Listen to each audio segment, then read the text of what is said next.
Hello everybody and welcome to episode 9 of the Pole Position podcast. Yes, we are here and we're back and we're here for the Japanese Grand Prix review. Now, of course, like the last few times we've done this, I found 6 things from the race weekend and we're going to dive into them and discuss them. So, without further ado, let's go on to point number 1. And point number 1 is Mercedes. Now, they have been absolutely dominant for 6 years, we all know that, but they've rounded that off in Japan, winning the Constructors' Championship. Yeah, the 6th Constructors' Championship in a row for Mercedes. This turbo hybrid era has been absolutely dominated by the Silver Arrows. Lewis Hamilton has won championship after championship. Nico Rosberg also won his first championship and last because he decided to leave the sport, which still is a bit annoying for me as a racer. I would have loved to have seen them battle for a second year, but that was Nico's decision. But in terms of Mercedes themselves, the constructors, been absolutely dominant. I mean, Ferrari, Red Bull, haven't been able to catch up. Ferrari have done a good job this season to sort of get to that level, and for some races in the season, Ferrari have looked the better car. But there's just costly mistakes for the team from Italy and from Maranello, and we're obviously going to discuss that as well because something like that happened in Japan. But yeah, in terms of Mercedes, a 12th win this season, Valtteri Bottas with the win. I should say that really, shouldn't I? And getting his third of the season, and really needed that as well. Did Valtteri Bottas, but in terms of not just the constructors, they're going to win a 6th drivers' championship as well, which is back-to-back, which is the first time ever.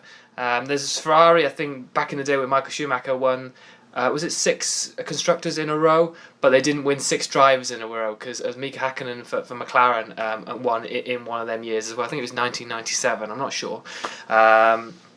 But yeah, this is the first team that are going to win constructors and drivers for 6 years in a row. So yeah, absolutely amazing job. I keep saying the word dominant, but that's what they've been for 6 seasons. And Toto Wolff after the race obviously congratulated everybody in the team, but also dedicated the win to the late great Niki Lauda, and I think that was very well done for the whole season now since his passing. They've had a little the red free star pointed star on the car for Niki Lauda, and I think very class, very well done, Toto Wolff, should I say.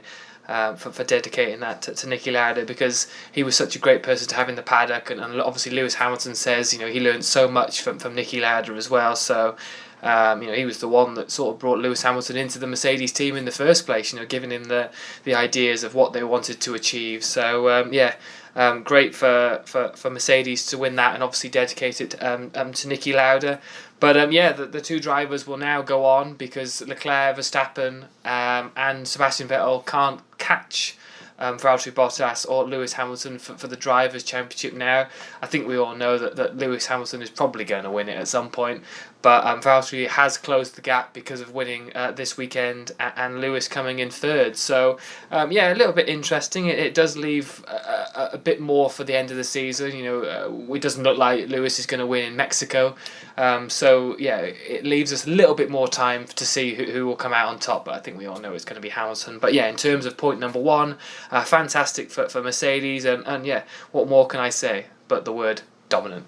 And point number 2 is one of the teammates in the Mercedes team, and that is Valtteri Bottas, not Lewis Hamilton.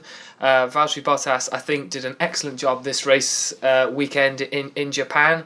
5 months since his last win in Baku, and he really needed that. I think he obviously had the great launch at the start of the race, passing Vettel, but that wasn't that difficult considering what instant Vettel had at the start. But from then on, he just looked in control. I think he was already a few seconds up the rows, a few laps into the race. So there are a couple of issues. There was one moment where I did think that the Mercedes might let Lewis Hamilton stay out and not come in for his second stop, and that would have meant that Bottas would have to try and pass him on track. But ultimately Mercedes made that call for Hamilton to come in because they believed that Valtteri deserved to win the race, and I think honestly he did. I think he's had a few times this season where Mercedes have said, okay, Valtteri, just move out of the way and let Lewis, come through or take the points. Or we've heard Valtteri, it's James already this season. Singapore was another one.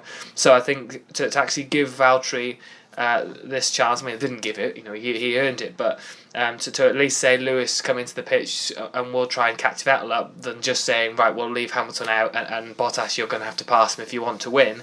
I think it was good of Mercedes to keep that team morale. So, and of course, not only that in the race, but he out-qualified Hamilton on Sunday morning in qualifying and in both practice sessions on Friday. So, Bottas had a perfect weekend, really. And he got driver of the day as well, which was important. Not many times do we see Valtteri Bottas getting driver of the day, which just shows how good he was this weekend.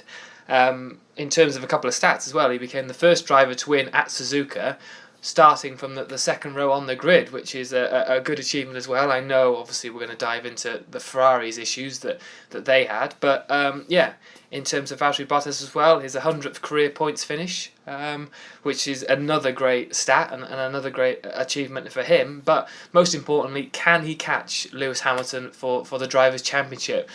I think it's too far. Valtteri Bottas, if I look on the screen, is on 274 points. Lewis Hamilton is on 338. Now, I think it's something like Lewis Hamilton. If Lewis Hamilton wins the Mexico Grand Prix and Valtteri Bottas finishes 6th or lower, something like that, then Hamilton will win in Mexico. But I'm not sure that's going to be the case. I know they're going to have a poorer car, so Toto Wolff already says Mexico isn't their best circuit. So the fact that I don't think Hamilton's going to win it anyway, I think it'll be between the two Ferraris and Max Verstappen in the Red Bull. So I don't think Hamilton will win the Mexico Grand Prix anyway, but he didn't do that last year. Verstappen won it. So, he could take it in Mexico, but like I said, I would love it to just extend this a little bit more. I know nobody thinks that Valtteri Bottas is going to win it. Apart from Valtteri, I think he's got to believe it if he wants to. But I think everybody knows it's sort of Lewis Hamilton's championship to lose. And but I think from what he's done in Japan is a great step to suggest why Toto Wolff has kept him on. Not only is he a good team player, but for me personally, I think he's a good racer as well. So to have him in that team and get him a win for his first time since Baku is majorly important. So point number 2, well done Valtteri for getting that winning feeling back. Point number 3 is Ferrari. I mean, how many times have I said it this season? Mistake after mistake after mistake. Now, some people are going to say, but it wasn't Ferrari's mistake in the race. Sebastian Vettel had a false start at the very beginning, which meant that he was bogged down when he actually made his proper getaway, and Valtteri Bottas obviously went past him immediately. Okay, we can't blame the team for that, and we can't blame the team for Charles Leclerc and Max Verstappen coming together on the second turn. But what we can blame Ferrari for is the fact that they didn't make Charles Leclerc go in immediately. We know he had damage. It was quite major damage as well. It was scraping along the floor. His front wing was badly damaged. Why didn't Ferrari bring him in? They had enough time to say, Leclerc, you have to come in. Now, I'm sure on the radio they did say we would like you to pit because you've got damage, but Leclerc was on the radio going, no, I'm fine, let's keep going on that out there. But if Ferrari suspect that the FIA stewards are going to give him a penalty, wouldn't it be best to just tell him, no, you're coming in, and get him back out? He'll be at the back of the grid, but he'll make his way back up again. We already saw from the race that he made some fantastic overtakes in positions that I didn't think would come about. I didn't think he would do it there, but he did, and he just showed what a racer he is. But if they pitted him, he wouldn't have got that 15-second post-race penalty that he did get. He would have got 5 seconds, so 10 seconds less, he would have finished where he actually finished, in 6th place. But because of them extra 10 seconds, Ricciardo jumped him. And I just think for Ferrari, they need to get as many points as possible. So, not telling him and demanding that he come in immediately hampered them with that final 10 seconds, because in that time that Leclerc stayed out, debris was flying all over the track. We saw his wing mirror obviously fell off, and yeah, I think there was a clip obviously of him one-handed round 130R while he's trying to keep hold of his wing mirror. I mean, classily done, Charles Leclerc. I think that takes a lot to be doing that one-handed round the corner. But I think bits of his front wing hit Lewis Hamilton's. I don't know if it was his halo or bits of his car, and you just think if they brought him in, none of that would have happened, and they wouldn't have got that 10-second post-race penalties. Yeah, so for me, I think that's a mistake from Ferrari themselves for not bringing him in. Obviously, Leclerc hitting Verstappen. Leclerc got the penalty, the 5-second penalty, and I think that was justified. I'm not quite sure what Leclerc was doing. Verstappen was going around the outside. I don't know if Leclerc didn't see him or he just sort of locked up a little bit, but he just sort of rammed into the side of him. And I know Leclerc was on the inside, so I mean, I'm pretty sure he would debate that. But when there's another car there, you have to try and leave some room, and he didn't. So I think that was justified for Leclerc getting the penalty. I think the fact that the stewards didn't think he was anything necessary at the start really annoyed Verstappen. So and it's the fact that they had to go back and decide actually this might need looking at was another thing in itself. But I think great recovery drive from Sebastian Vettel. I'm just going to say that now. I know he obviously made the mistake of the false start, but that can happen to any driver. But defending against Lewis Hamilton for the final few laps to keep that second place was vitally important as well. So in terms of that, great drive for that. But again, another costly mistake. He could have won that race. Again, another mistake from Sebastian Vettel after a couple of races now where he's been looking good. And I'd say obviously he looked good the weekend in Suzuka as well because he got pole position. So he looked fiery, but he just made that vital mistake at the very beginning, which obviously cost him the chance of winning the race. But again, great recovery drive to actually get the second place. But he will rue that costly mistake. But in terms of point number 3, mistake from Vettel, mistake from Leclerc, and mistake from Ferrari themselves. So when you look at the end of the weekend, not a great result for Ferrari. Point number 4 in this Japanese Grand Prix review for the Pole Position podcast is another great result for Carlos Sainz and McLaren. Now, Sainz and Norris, again, seem to be working well. I know Norris, in the end of this, didn't actually get any points in the race, but again, qualifying in Q3, I mean, for the last few years now, we haven't seen one McLaren get into the last part of qualifying. So to get both drivers in is huge. And obviously, as a McLaren fan, it's so great to see. So, to have Sainz and Norris into Q3 and fighting for the top 10 places in the grid, it is huge. So, Sainz also pushing Hamilton for position on the first laps of the race. We saw there was a little bit of a collision just after Leclerc and Verstappen had collided, but it was just like, once again we had it in Russia where Sainz was pushing Hamilton. We had it in Japan just this weekend gone. So it's great to see the McLarens are fighting. I know that 25 laps in, the top 3 drivers are away, top 4 drivers are away, and you've got Sainz 12 seconds behind them, which obviously is the gap between the top 3 teams and the mid-table teams. But to have Sainz do such a great drive, manage the race well, to get into that position and stay there is huge. And obviously finishing 5th because Alex Albon got him in the last few laps. I'm going to talk about Alex Albon in the next point.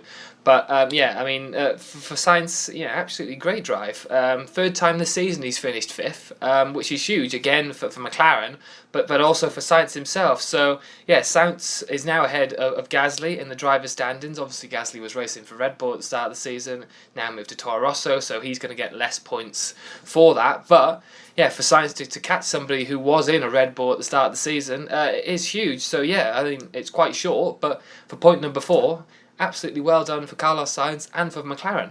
Point number 5 is a great race as well for 2 drivers, and that is Daniel Ricciardo and Alex Albon. Now, we'll talk about Albon first. Matched Verstappen's time in Q3, which was huge. I mean, we've been talking about it for a while. Can Alex Albon, compete with Max Verstappen? That's what Pierre Gasly failed to do at the start of the season. But for him to match Max Verstappen's time almost exactly in terms of qualifying in Q3, I think it was the fact that Albon crossed the line after Verstappen was the reason why he finished below him. But the times were identical, so absolutely huge for Alex Albon, and what a confidence boost that was. Obviously, the only driver left for Red Bull in the race after the collision with Verstappen and Leclerc. Verstappen managed to go, 14, 15 laps before they retired the car, so Honda's main sort of engine supplier, I know they got Toro Rosso, but the big guys in Red Bull, Albon was the only guy out there. So he was pushing his way through the field as well. So absolutely incredible job. Best race so far this season, finishing in fourth place. And what a place to do it, obviously, with Honda. And it's the main... all the business people would have been there to watch that race. So hugely important for Red Bull and for Albon to get that result there. And yeah, he just, for me personally, he keeps impressing me. Every race we've seen him now in the Red Bull, he's progressing. Whether it be at Belgium when he was starting at the back, but he pushed his way up the field. The last couple of races as well, he's really been improving as a driver, getting suited into that Red Bull car. So he keeps impressing me. And I know they haven't announced it yet, but he has to be in that seat for Red Bull next season alongside Verstappen. Pierre Gasly's done well since he's gone back to Toro Rosso. Less pressure, it keeps performing well. We already know Kvyat's not going to be in the seat, so it's between them two drivers. But personally for me, I think Albon has to be in that seat alongside Verstappen. Give him a full year next season and see what he can do. I think he has a lot of potential, and it'll be great to see them two youngsters officially in that team for next season. In regards to Daniel Ricciardo as well, had a poor qualifying compared to Albon. Obviously, there was suspension problems for him, which saw him out in Q1, which is a shame for Renault because we keep seeing these little issues popping up. But in terms of the race, obviously starting from the back, I think it was like 16th position, but managed to get his way up the field. And normally what we see with Daniel Ricciardo is that he gets his way up the field, and then Renault pit him, and he can't seem to get back up at the field again, so they leave him out too long. And they were doing that, and I was thinking, oh no, we're going to see Ricciardo go from like 5th to all the way back to like 16th or something. But he managed to come out, and his teammate Nico Hülkenberg sort of let him by after a couple of times getting past. I think it was Perez, and he obviously couldn't get past. Ricciardo said, I can get past, I'm faster, I've got fresher tyres, please let me by. Hülkenberg lets him by. And Ricciardo says, thank you, I'll push and see what I can do. And ultimately pushes his way up the field and finishes in 7th. And that 7th obviously turns into 6th once Leclerc got his 15-second penalty. So to finish in 6th position for Renault is big in terms of their points against McLaren for 4th in the Constructors. And obviously it was a double points finish as well, because Nico Hülkenberg, I think, finished 10th, so it's 1 point, but it's one extra point for the guys at Renault. And big race for Ricciardo as well. Again, I think he needed it, a bit like Bottas. I think he needed a good result. He's been having a bit of poor luck as of late recently with like DNFs in the race or issues in qualifying. So I think to get that 6th position in the end after the race results, it is huge for them. So point number 5 is great races for Daniel Ricciardo and for Alex Albon. And point number 6, now this isn't really a point, it's a bit of a question, and it's a question to obviously for you guys who are watching and listening as well. And that is, should qualifying actually be held permanently on a Sunday, on a Sunday morning? Now, obviously, we had this weekend just gone because of the typhoon that was hitting Japan, and obviously, thoughts go out to everybody who's been affected with the typhoon. I mean, it looked terrible. We've had the games of Rugby World Cup postponed as well, so it didn't look good at all. And obviously, F1 were preparing for the worst and cancelled the qualifying session on Saturday and any action at all, stopping people and fans from going to the event, and decided to do the qualifying session on the Sunday morning. Now, for me, it wasn't an issue because it was so early in the morning that I wasn't going to get up to watch it. It was on tape, for me, it wasn't an issue. But for everybody else who were at the track, I think they really enjoyed the fact that they were not only was the qualifying on, but the race. And it was all on one day. I think that was absolutely huge. So, should qualifying be held permanently on a Sunday, on a Sunday morning? That is the question for you guys that I'm going to be asking. Now, What would happen would be that, I know in terms of the weekend just gone, practice 1 and 2 were held on Friday, and obviously Saturday was cancelled. But what would happen would be practice 1 and 2 would be on a Saturday, and qualifying and the race would be on the Sunday. Now Hamilton, I'm pretty sure Lewis Hamilton put a poll out. I tried to get it to sort of screenshot it on the screen, but I can't find it anywhere now. But it was on his Instagram, and it was should qualifying be held on the Sunday as well as the race. And I think he was pretty much wanting it to happen as well. I think he liked the idea of it, and I'm pretty sure when the results came in, it was like 70% of people said yes. I enjoyed the fact that you had the qualifying in the morning, you have a 4-hour break, and then the race is on. I quite like that. I thought it sort of mixed it up. Whether that would, you'd have the same feeling if it happened every weekend, would be a different story, I think. But I think it would be interesting to see if it happened. But you also look at it on the other side, and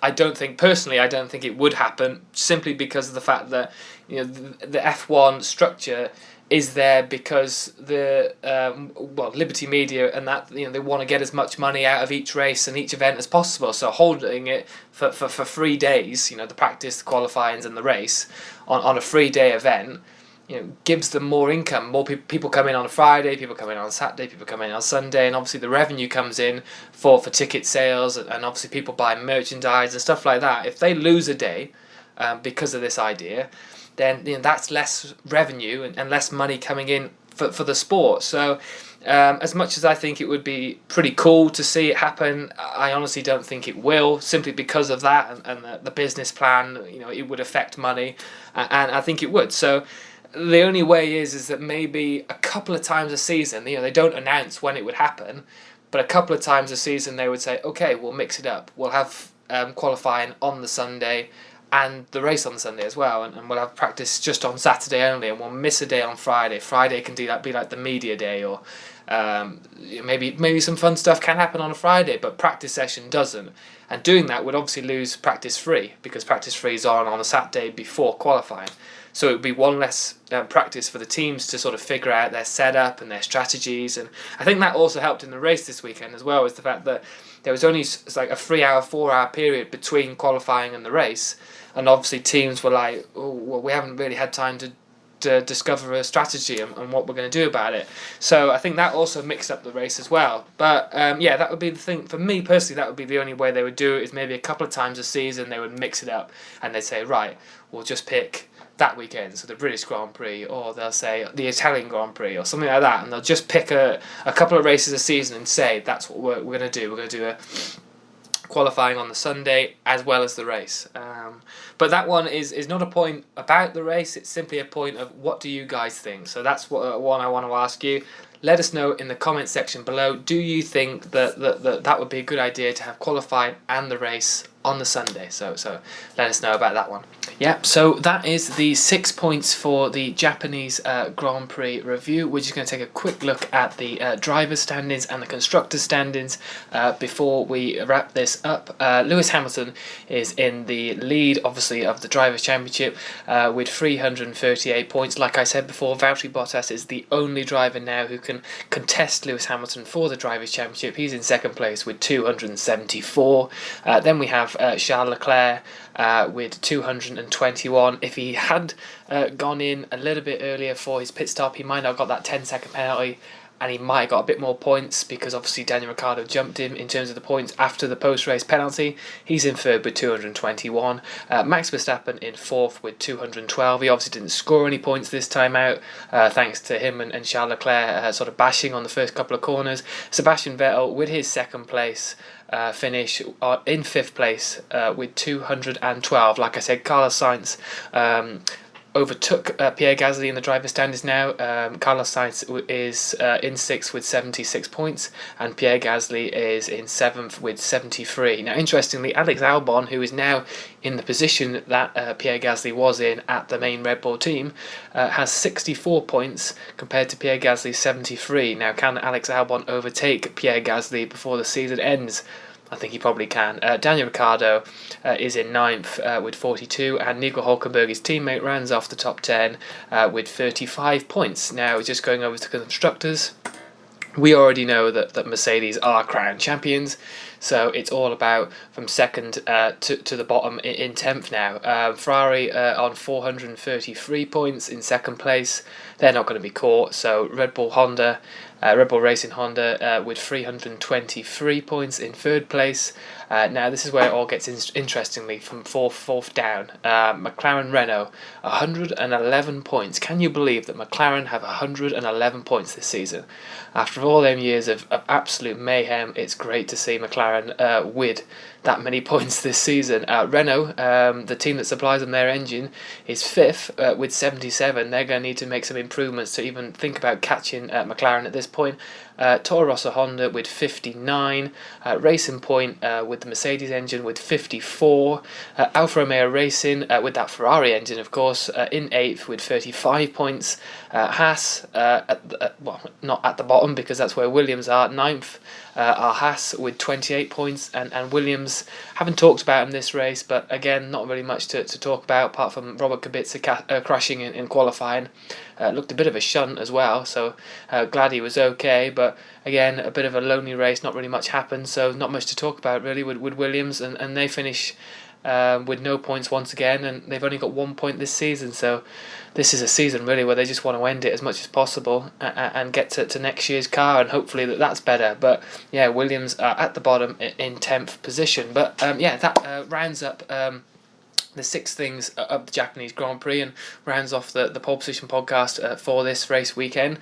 Thank you very much for watching and listening, and we will see you for a Mexican Grand Prix review in a couple of weeks' time. So thank you very much for watching and listening.